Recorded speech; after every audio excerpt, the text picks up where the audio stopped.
Hey everybody, welcome to another episode of On the Paint Table. This is my weekly show where you see what I got done, what I'm working on, and what is coming up. So this week, a fairly aggressive amount of painting got done. I painted up a whole bunch of stuff for Warhammer Quest to play some Quest games. I painted up a box set from the new Amazon, Barnes & Noble bookshelf series from Games Workshop, which is Blitz Bowl. And I assembled and primed and got cleaned and ready to go. A whole bunch of new projects. Also from that bookshelf line, some stuff from Relic Blade, which I'm really excited about. Sean's new line for the Seeker's Handbook 2. Some more Blitz Bowl teams. And the new Space Marine Heroes 2 set that comes in Rise of the Orcs. Try that out as well. And then I got a surprise box from Chris that I'll show you on top of it. So I got 9, 10, 22... I don't know, we can count the gubbins as 5 because it's like 10 little bits. Let's say 27 miniatures done this week, which wasn't bad. Yeah, and lots of stuff coming up. So let's take a look at what got done and what is coming up. So first things first, here is my finished pile for Warhammer Quest. Now someone actually correctly pointed out, these are actually Dark World Ogres. They're actually not even Games Workshop, I don't think. But because the Games Workshop order that came with Battle Masters actually is like a big fat bellied like gut-plated ogre, which I'd totally forgotten about. I thought that was the one that came with oh, what's it called, Talisman. But these fit the aesthetic just fine. They actually look a lot more like the 5th edition Chaos Ogres, or not even Chaos Ogres, just Ogres, the Golgfags Man-Eaters, and even just the Ogres, like the Just Given Ogres from 3rd and 4th edition. So I think they fit just fine. I painted up with some sort of like bloody daubed chaos stuff on them because I wanted them to have kind of a chaos theme, because this is my battle level 2 stuff. And then I painted my D6+1 Chaos Warriors. Now these are a mix of Battle Masters Chaos Warriors, Hero Quest Chaos Warriors, and 5th edition ones, just to give some variety in the sculpts. And I did them up in the same way as my Hero Quest ones, just they could be like any god, so they're all in like sort of burnished steel with leather and sort of bronze details. And they were just done from just a dry brush of, I think it's Iron Blaster, and then base coating all the metals and all the different colors, washing them down with some metal gloss, and then working them back up. We played some more Warhammer Quest games. You see them coming up. Man, they are long. I think one of them runs like 2 hours runtime. The other one's like 2.5 hours, because when you get to battle level 2, there's a lot more happening. It takes longer for monsters to die and heroes to die, so the game becomes quite a bit longer, as you will see going forward. But there's the Warhammer Quest stuff. And then I painted up Blitz Bowl Season 2, which I think is up for pre-order right now from Barnes & Noble. This is the 2nd edition, and you saw the Let's Play probably this week, of the sort of like light arena Blood Bowl game that Workshop has produced in conjunction with like some exclusive retailers. Now the website does say it's available. I know BNN does ship internationally, but of course there's some restrictions right now with that. But the website for Blitz Bowl does say that it's available in Canada and Germany as well. So there's got to be some retailer that's carrying it in those 2 locations. And that does give Europe some access to it too, if you can order from Germany. So and Canada, of course, always can order from Barnes & Noble in the US. You just gotta worry a little bit about the sticker price, because you gotta get it across the border for customs and duties and stuff. But if you want the game, it's available. I mean, it's just because it ain't cheap, unfortunately, doesn't mean you can't get it. And then what you get is, of course, you get the dwarf half and the human half of a full Blood Bowl team. So you get 1 sprue of each. I painted up the dwarves using coal black as a base coat over like a black primer, and then just putting down some details, and then doing the skin, the hair and stuff, and the bronze trim afterwards. But you can see all the straps and the pants and stuff are done that coal black. And they're great. Get a Troll Slayer, you get 1 Blitzer, he's hanging it over here. I did the helmetless option for the Blitzer rather. Actually, I think Chris did, because Chris assembled these actually when he was hanging out with me before we filmed the Let's Play. And you get 3 dwarf linemen and a runner. And then you get your 3D balls, which all actually have rules in the game too, which is cool, and your team accessories. And the humans come with half a sprue as well, or like 1 of the 2 frames, sorry, as well. So you get a thrower, a catcher, a blitzer, and 3 linemen, plus their ball and their accessory and stuff. And you kind of get 2 good guy teams in this one. You get dwarves and humans. So I decided to build up 2 bad guy teams for my little like expansion, so that I can teach Owen how to play and give it a try. Because I think he's gonna like this more than Blood Bowl.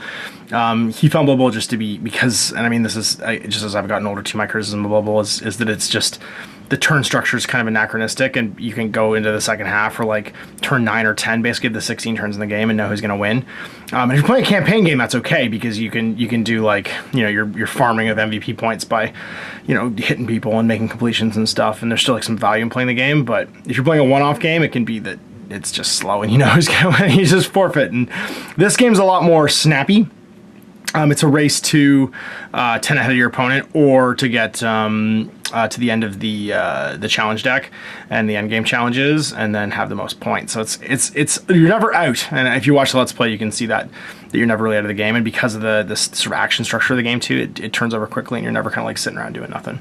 But bubble miniatures, modern bubble miniatures from GW are super fun to paint. I highly recommend them if you want like a light little like sports game and you're in North America, or in and of the vicinity of Germany. According to the website, I don't know who to get it from, because the website doesn't say. It just gives you a BNN link. But I'm sure that once it's fully available, those retailers will probably pop up and stuff. But I'm really enjoying it. I'm painting up some more teams. I'm going to teach you on how to play, and we'll see a few more of these on the channel. A big pile of stuff coming up. So first of all, I built the Rise of the Orcs Space Marines.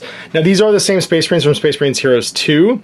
I really debated even if I was going to paint them before I did the Let's Play, but I decided I was going to. And then what I was going to paint them as, because my Space Marine Heroes 1 are all done up in Ultramarines for Kill Team. But you don't really, like, it doesn't really make a Terminator squad because you have such a random weapon mix. You have like 3 heavy weapons, an assault weapon, and a Stormbolter. It didn't fit my Ultramarines, so what I opted for in the end is I'm going to paint these as Deathwatch, and that way I can still do them in different chapters just with the shoulder pads, so they'll be recognizable, and I can add them to my 40k army, because I did want to paint them just because I love the miniatures and have them available to play within 40k. And because Deathwatch can just kind of like mix and match with Terminator squads, that will totally work, and it'll be totally fine, and I'm stoked because hopefully there'll be a new codex. You do get all the bear head options. Chris built these with my son, Cash, and Cash was like, well, no, you put a helmet on. And Chris was like, well, of course you do, you put your helmet on. And so he built them all with helmets. But we, I just wanted to show that they're all in different color. You do have a bear head option for everything, as you do in most of the Space Marine Heroes boxes. Oops, I think I did the bear heads for all the Ultramarines that I did. But yeah, then I just figured I'd show those off. Now, this looks fun. It's a it's a co-op game or a single player game. I'm going to do it single player. And it's basically like a tower defense game that plays a lot like, sort of like a slightly modified version of Space Hulk. So you'll see it has a blip set. There's, no orc miniatures, which I can understand because you have a lot of orcs on the board, and to fit this in the bookshelf game, you need a gajillion sprues of orcs that were all like push fit, and I think that would be like a whole new sprue. They were just it made more sense, but you could totally use orc miniatures for this as well if you wanted to play it that way. Yeah, and look for this next week on Friday. I gotta fill some gaps in the schedule because we're not gonna have any Infinity until the end of the month because of reasons, which will become apparent later. But yeah, the Rise of the Orcs is gonna be one of the 2 games I do next week and the week after. I'll do the crypt stuff to kind of show these off and have them fit in the schedule, and also fill my Friday sort of like time slot. I got some bad guy teams for Blitz Bowl. I got my orcs. These are actually my orcs from the last edition Blood Bowl started that I never painted. I can't find the balls though. I don't know what I did with them. They're either on a frame somewhere and I can't find them, or I've lost them. I don't know where the balls are. And then my first half of my Chaos team with all the accessories. So it's 2 Chaos Warrior linemen and 4 Beastmen, and this one is a thrower, a blitzer, and 4 orc linemen, which I'm pretty jazzed about. And that way I've got some like good guy races and bad guy races for Blitz Bowl, and some like heavies and lighter teams, and it should be exciting. I'm jazzed to check it out. But I think if I paint these up, we'll have a good mix of teams to just bring some different types of matches, and I can teach Owen how to play. He just bought the Snotling team, but there's no cards for the Snotlings, unfortunately, for Blitz Bowl, because he wanted them as accessories for his Caradron Goblin Overlords, which makes perfect sense. I'm hoping to do a White Dwarf card for them, card set for them for Blitz Bowl, because the team is super cool, and it would be neat to see them on the pitch as well. And we're also going to be playing some more Relic Blade, because Sean just sent along the most recent Kickstarter batch of stuff, which is pretty stoked to see the new Temple of Justice models and the new Lone Guards. So you got the Infiltrator and the 2 Watchmen, and then the new Temple of Justice stuff as well, and then some new stuff for my Deep, which is the Gilblins, the Octopus Sorcerer, and then some more stuff for the Dark, the Pigs, and my Guans for the Guan bad guys, the Guan Marauders rather.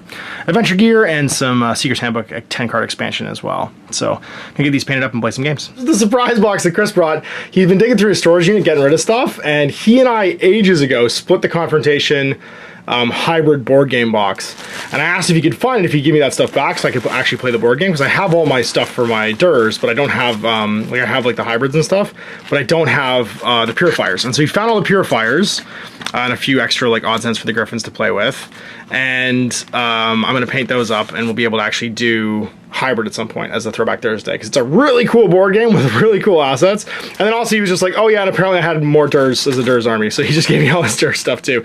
So there's like I don't know, like a gajillion, like there's just hybrid warriors, a bunch more purifiers, and rando like Dawn warriors. There's an aberration. There's more warriors of Dawn.